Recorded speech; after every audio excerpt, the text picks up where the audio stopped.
A lot of times people want to learn more about mental health because they're not necessarily worried about themselves, they're worried about their friends. 66% of young people first talk about suicidal thoughts with friends, and over 50% of people don't seek help from a professional. So in a lot of ways, you as a friend are on the front lines of mental health. And one of the biggest things I hear as I travel around the country are a lot of young people coming up to me and asking like, hey, how do I help my friend with their mental health? I don't know what to do. Some of the most common scenarios that a lot of young people are dealing with now is like your friend will stay up until 6 or 7 in the morning all night just texting you that they feel lonely or isolated or suicidal, or that they have something wrong with their family in a relationship in so many different ways. And they're texting you for support. Sometimes you're successful, sometimes you're not. But if you are a friend who's worried about someone's mental health, you often live with this fear of responsibility of like, how do I take care of them? How do I make this better? How do I fix it?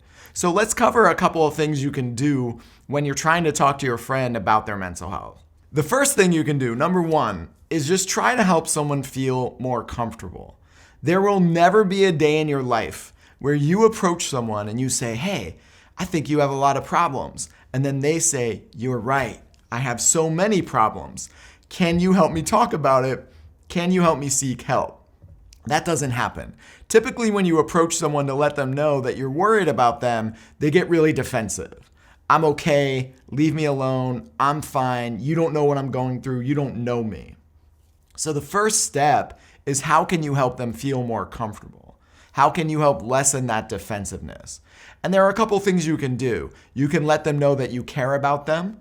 You can let them know that if the situations were reversed, they would be approaching you to make sure you're okay. You can compare mental health to physical health. So like if they had a broken leg, you wouldn't just not say anything. If they were in physical pain, you wouldn't just not help them. But that very first step is, what can you do to help someone feel more comfortable with what they're feeling, what they're experiencing, and how to open up about it?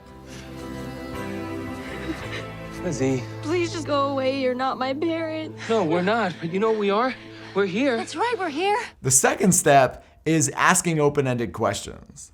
A lot of times to find out what somebody is actually going through, we have to ask questions like, how are you? Have you noticed any changes in your behavior?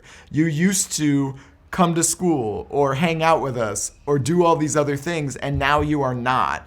What is going on? Tell me about what's happening in your life. When you ask open-ended questions, it allows them to share more and help you understand what's going on. If you ask just yes or no questions, they're very short answers and you don't know exactly what's going to happen. The third step in this process is having a plan if your friend's situation gets worse and they're not seeking help. This is a situation that most young people are in. You're the only person they're confiding in. You're the only person who knows that they're harming themselves, that they feel isolated, that they feel lonely. They're not able to do the things they used to do in school. They're not able to do the things they used to do with their friends. And you're really scared and you don't know what to do about it.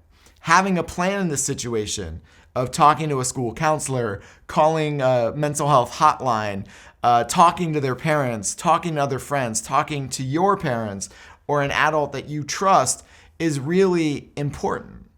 If someone is reaching out to you for weeks or months at a time and you can no longer take care of your mental health, then it's really, really damaging for both of you. Now you're not able to sleep, you're not able to do the things you need to do, and your friend is suffering.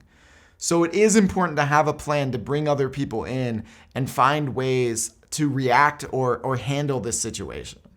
The fourth step is taking care of your mental health.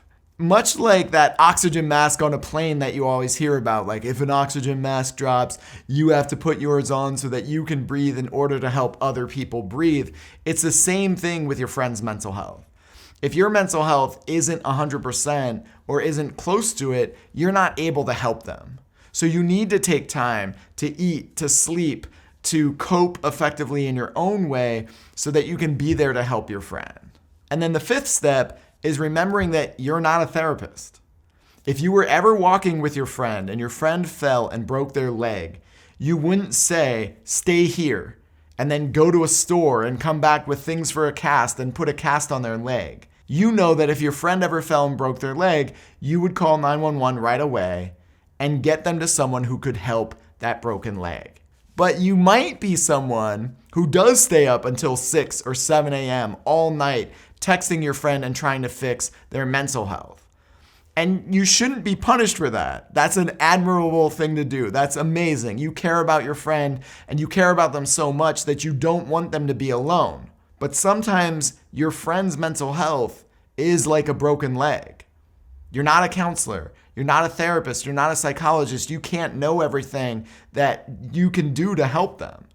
And it's really important to put up a boundary and let them know, like, hey, this is too big.